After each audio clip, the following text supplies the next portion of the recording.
L'aidant a une multitude de besoins particuliers pour bien assumer son rôle. En effet, outre l'équipement médical requis pour les soins directs à l'aider, la personne aidante a besoin de support pour apaiser son stress et son anxiété, de répit pour les multiples tâches qu'elle accomplit, ainsi que d'informations sur les ressources existantes pour lui venir en aide. La situation de l'aidant est complexe. Elle sous-entend que l'aidant a les mêmes besoins que la population en général, en plus de besoins spécifiques à sa condition. Il en est de même pour l'aidé, qui se voit dépendant de quelqu'un en raison de son état de santé. Au niveau des besoins, moi, je vous dirais que les aidants naturels ont 4 besoins spécifiques. OK? Les besoins physiques, les besoins sociaux, les besoins d'estime de soi, puis les besoins pour combler l'oubli de soi aussi. Je m'explique. Dans les besoins physiques, on regroupe tous les besoins au niveau, les besoins de base, là. Bien s'alimenter, bien dormir, avoir une saine hygiène de vie, OK?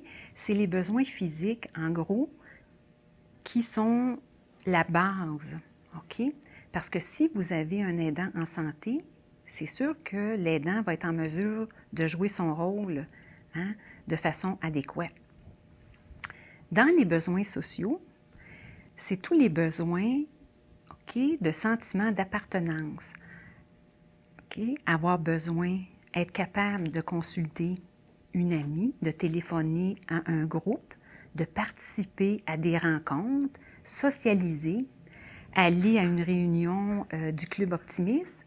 C'est vraiment des besoins qui permettent à la personne de sortir de son rôle d'aidante naturelle et d'aller se nourrir pour pouvoir mieux jouer votre rôle d'aidante naturelle. Avoir du sport à la maison, là, c'est super important. Puis surtout avoir du répit personnel, du ressourcement. Être capable de partir, puis si tes enfants t'ont donné des billets pour aller au cinéma ou aller voir un spectacle ou aller souper avec eux ou avec tes petits-enfants, bien, ça prend quelqu'un à la maison. Tu ne peux pas laisser ta personne malade tout seul, là. Puis ça, là, c'est très, très important pour la personne aidante. Bien, l'aide qu'on donne, c'est sûr que je pense que c'est bien ciblé. On donne la bonne chose, mais le nombre d'heures ou le nombre de fois qu'on visite n'est pas assez. C'est sûr que c'est toujours une question d'argent, là, de budget et ainsi de suite. Mais je pense qu'en général, on cible bien le besoin, mais qu'on le comble, je suis pas sûre qu'on le comble toujours à 100 %. Ce que je fais pour la majeure de mon travail est de donner des bains. C'est sûr qu'on va donner aussi du répit pour des périodes restreintes d'à peu près 3 mois. On donne du répit aux aidants. Et on peut faire de la préparation repas aussi, des blocs de 3 heures où on va préparer des choses pour que la famille soit capable de se faire réchauffer ça. Fait qu'on a bain, répit, repas. Mais c'est sûr que la majeure, c'est des bains. Fait que quand on donne des bains, c'est sûr que, bon, l'aidant a pas à faire ça pendant la semaine. On va visiter les gens des fois, 1 fois, 2 fois, tout dépendant de leurs conditions. Puis c'est ça, le répit, les aidants peuvent quitter soit une journée, soit un bloc de 3 heures, tout dépendant de ce qui est accordé après une évaluation de la technicienne en travail social. Puis, les aidés, d'habitude, aiment voir les auxiliaires. Là, ça leur change du quotidien. Puis, c'est pas toujours la même fille qui y va non plus. Fait qu'on raconte des choses, puis on rit, puis ça fait changement que ça soit toujours soit la fille ou la femme ou le mari.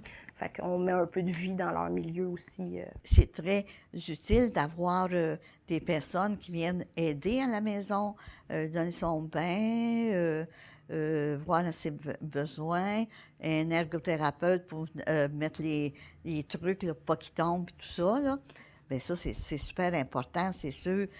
Nous, en CLSC, c'est certain qu'on ne fait pas de traitement comme tel. Fait que c'est plus de l'adaptation. Fait qu'on on va commencer par regarder, bon, c'est quoi les besoins de la personne, c'est quoi ses incapacités. Puis après ça, on va aller adapter la maison. Il y a des programmes d'adaptation du domicile qui existent, des subventions gouvernementales qui font qu'on va regarder si, admettons, ça prend une rampe d'accès, un ascenseur, élargir les portes, il y a un fauteuil roulant, adapter la salle de bain pour que les soins soient le plus faciles à donner. bouclier. Ensuite, on va regarder au niveau, bon, le transport adapté. On va remplir si elle a besoin de transport adapté, les vignettes automobiles. Si elle a besoin d'adapter son véhicule, on va aller avec la SAC faire adapter le véhicule, la référer à l'endroit. S'il y a des fauteuils roulants, on va la référer vers où est-ce qu'on fait les demandes de fauteuils roulants. Là. Ici, c'est au bouclier à Joliette. Donc, c'est ça qu'on fait, c'est vraiment de regarder l'environnement. Puis après ça, on regarde avec la personne, on fait beaucoup d'enseignement.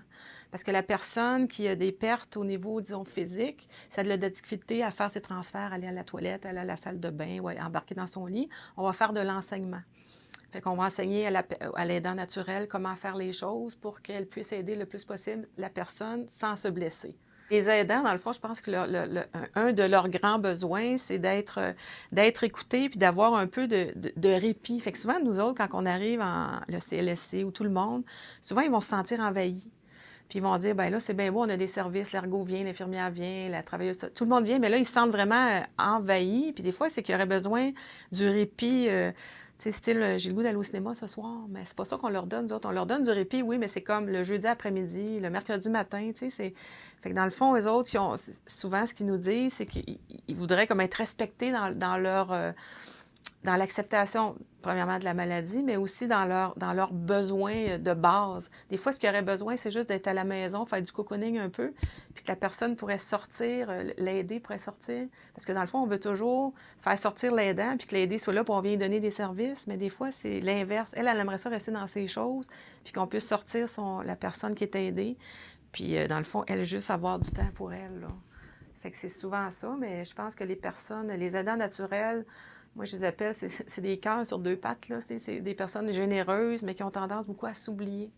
Fait que c'est vraiment d'essayer qu'ils se retrouvent dans ça, là, finalement.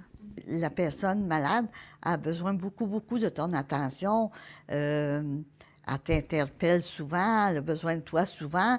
Fait que quand tu es en train de faire quelque chose, bien, faut que tu laisses ça là puis t'occuper de ta personne malade. Fait que à ce moment-là, il y a des choses qu'on est obligé de négliger dans la maison. Fait que, surtout que moi, j'ai fait un ACV, puis avoir quelqu'un pour aider à faire le ménage, à faire les commissions, des choses comme ça, là, c'est très important aussi. Mais moi, je mets l'accent sur le fait du ressourcement puis du répit personnel, en plus des autres choses. Les autres choses, là, c'est obligatoire. Ça, là, c'est un bonheur total. Puis moi, je pense aussi que ce serait important que la personne qui est malade, elle puisse avoir un suivi à la maison, soit par un médecin, qui sont rares, ou une infirmière spécialisée. Qu'elle vienne au moins une fois par mois constater comment il va, là, tu sais, là. Puis s'il a besoin d'aller voir un médecin, si elle trouve que ses médicaments, ça ne fonctionne pas, bien, nous, on n'est pas médecin, on n'est pas garde-malade, on est des personnes bien ordinaires, fait qu'on ne peut pas juger si ça ne fonctionne pas ou pas, là. Fait que la visite d'une infirmière à domicile, une fois au moins, ou à l'occasion, qui viendrait à la maison, ce serait aussi très important.